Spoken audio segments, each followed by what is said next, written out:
Hello and welcome दोस्तों आज इस वीडियो में बात करेंगे टीटीएमएल के बारे में। टीटीएमएल में आज के दिन में हो क्या रहा है, टीटीएमएल की फ्यूचर प्लान क्या है और इन्हीं सारी चीजों से जुड़े हुए आप और हम कर क्या सकते हैं। तो यही सारी चीजें मैं आज इस वीडियो में आप लोगों के साथ शेयर करने जा रहा हूं। तो मैं हूं आपका दोस्त तनु, आप देख रहे हैं दास गाइड यूट्यूब चैनल। चलिए जान लेते हैं।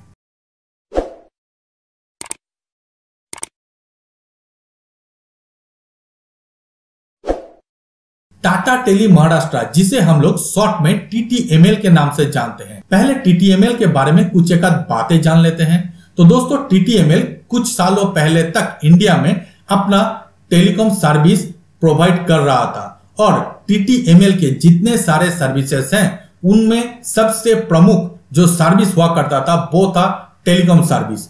आप और हम सभी जानते हैं कि टाटा डोकोमो और उसके पहले टाटा इंडिकॉम नाम से टीटीएमएल के द्वारा ही सर्विस प्रोवाइड किया जा रहा था। हालांकि आज के दिन में ये कंपनी अपना टेलीकॉम सर्विस बंद कर चुके हैं, लेकिन अभी भी टीटीएमएल कुछ ना कुछ तो कर ही रहा होगा, कुछ ना कुछ बिजनेस तो अभी भी कर रहा होगा, तभी जाकर टीटीएमएल के शेयर्स में भाव उतार चढ़ाव देखने को मिल रहा है। तो टीटीएमएल आज के दिन में कर क्या रहा है, मतलब टीटीएमएल के पास क्या क्या बिजनेस अभी भी रह गया है।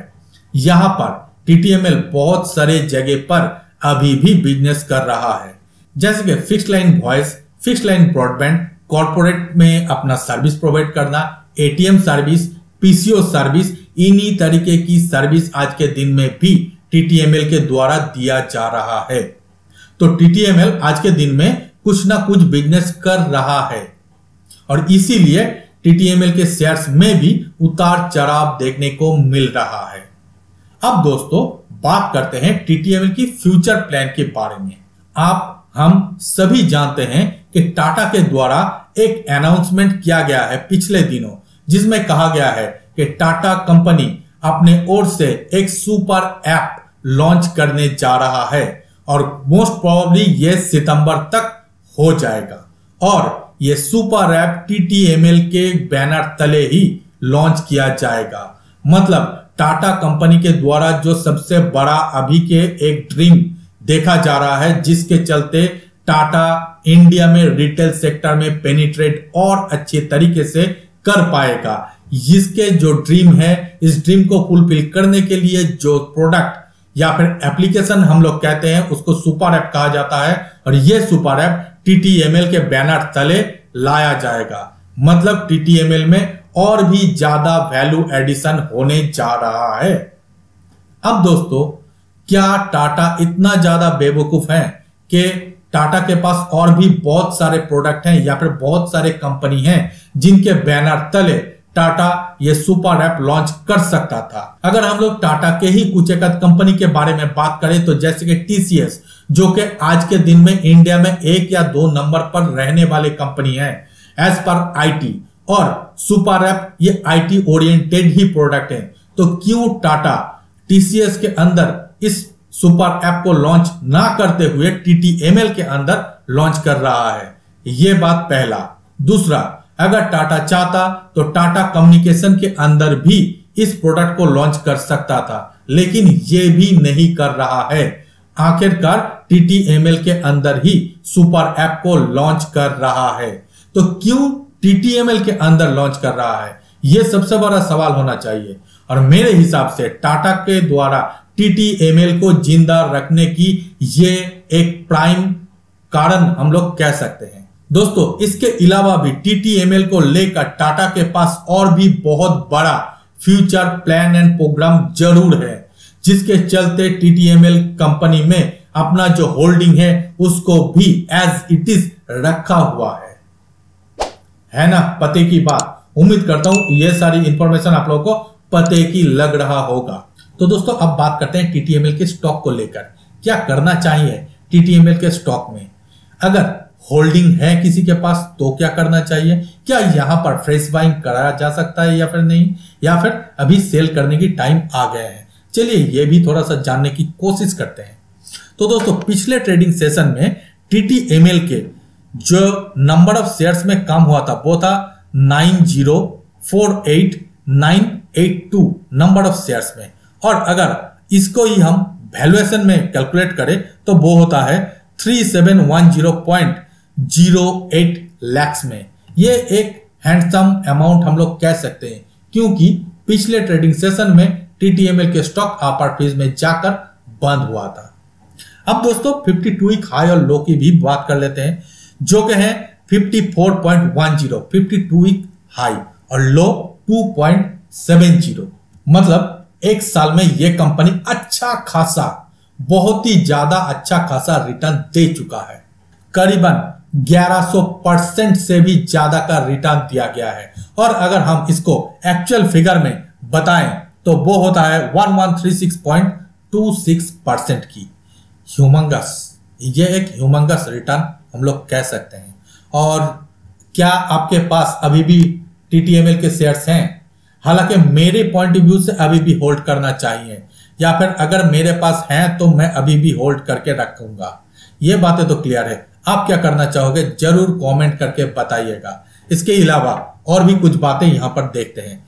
दोस्तों यहां पर अगर आप लॉन्ग टर्म के लिए इस टीटीएमएल शेयर को देखते हैं तो जरूर इसको बाय करना चाहिए। ऐसा ही कुछ इंडिकेशन यहां पर भी दिखाई दे रहा है स्ट्रॉन्ग बाय की। हाँ, कुछ एक आध चीज यहां पर मैं बता दूं इस स्टॉक से जुड़े हुए कि अभी 43 के रेंज में चल रहा है। आप लोग अगर शॉर्ट टर्म के लिए इस स्टॉक को देख रहे हो तो जरूर 48 के रेंज को देखिए। अगर 48 के रेंज के ऊपर यह स्टॉक चला जाता है तो इसमें बहुत ही ज्यादा प्रोबेबिलिटी हो जाएगा 54 के रेंज को जाने की, और उसके बाद 60 के रेंज और एक है जहां पर यह स्टॉक जा सकता है। लेकिन यह तभी संभव है जब 48 के रेंज को वो पार कर जाए।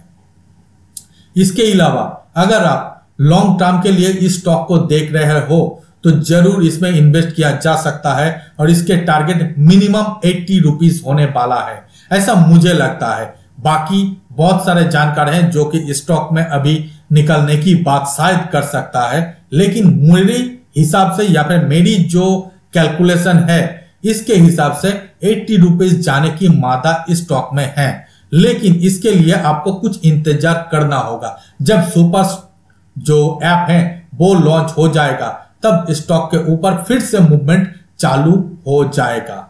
अब दोस्तों आप सभी के मन में ये सवाल आएगा, तो फिर क्यों टीटीएमएल के स्टॉक आज के दिन में ऊपर नीचे हो रहा है, इतना ज्यादा वोलेटाइल हो रहा है?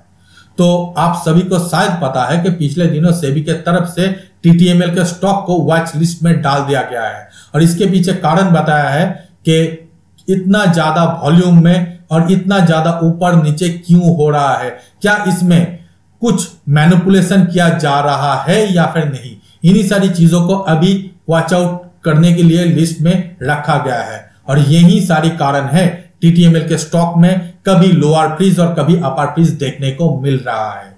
और मुझे लगता है कि ये कुछ एक इतना भी बड़ा चीज नहीं है जो कि सॉर्ट आउट नहीं हो सकता है, क्योंकि मेरे हिसाब से कंपनी के ओर से तो ऐसा कुछ किया नहीं गया होगा। कोई अगर ऑपरेटर करे तो करे, वो चीज अलग है, और उनके लिए भी अलग सा मैकेनिज्म सेबी के पास भी होगा। और इसीलिए मुझे लगता है कि अभी जो वोलेटिलिटी है ये कुछ ही दिनों के लिए है। जब सेबी के पास इसका क्लियरिटी आ जाएगा तब इसमें वोलेटिलिटी भी खत्म हो जाएगा। बाकी इस वोलेटिलिटी को लेकर आप लोग क्या सोचते हो जरूर कमेंट करके बताइए। अब दोस्तों होल्डिंग पैटर्न को ही थोड़ा सा चेक कर लेते हैं। तो यहाँ पर टिकट टिप में एक बहुत ही अच्छा खासा होल्डिंग पैटर्न दिखा रहा है।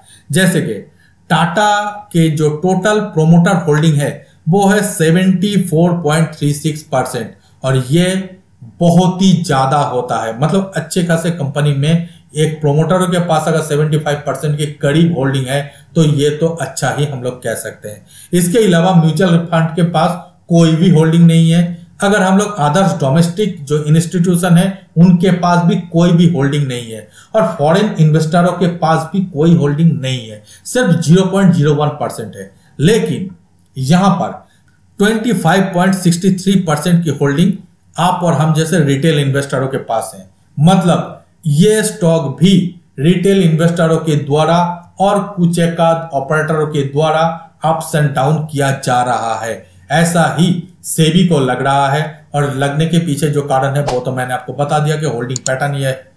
अब दोस्तों देखना होगा कि वाकई में कितना ये अब दोस्तों देखना होगा कि ऑपरेटरों के द्वारा इस स्टॉक के ऊपर कुछ अनड्यू काम किया जा रहा है या फिर नहीं।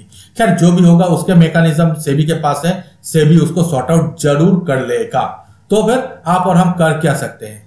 देखो मेरे हिसाब से तो इतना ही लगता है कि जिनके पास अभी भी इस कंपनी के स्टॉक हैं वो होल्ड करके रख ले और 48 के रेंज को बहुत ही ज्यादा क्रूशल नजरिए से देखे, क्या 48 को वो क्रॉस करता है या फिर नहीं। अगर लगता है कि क्रॉस नहीं कर पाएगा तो वहीं पर आप सेल कर दो, क्योंकि नीचे आपको मिल ही जाएगा। और अगर 48 क्रॉस कर जाता है तो 48 के नीचे स्टॉप लॉस लगाकर इस स्टॉक को भूल जाओ, देखो कितना ऊपर जाता है। मेरे हिसाब से 54 उनके मतलब राउंडली 54 एक टारगेट रेंज जरूर होगा, क्योंकि 54 52 एक हाई है। तो अगर 52 एक हाई को भी फिर से काट देता है तब इसमें और फ्रेश लॉन्ग बाइंग करने की सलाह दिया जाएगा। लेकिन अभी के लिए जो टारगेट है वो पहला टारगेट 48 और दूसरा टारगेट 54, चलिए ये मानकर चल सकते हैं। बाकी दोस्तों इस वीडियो के बारे में कुछ भी सवाल या सुझाव हो तो जरूर कमेंट करके बताइए। उम्मीद करता हूँ ये सारी इंफॉर्मेशन आप लोगों को काफी अच्छा लगा होगा। अगर अच्छा लगे तो हमारे वीडियो को लाइक कर दीजिए, अपने दोस्तों के साथ इसको शेयर कर दीजिए और हमारे चैनल को सब्सक्राइब जरूर कीजिए।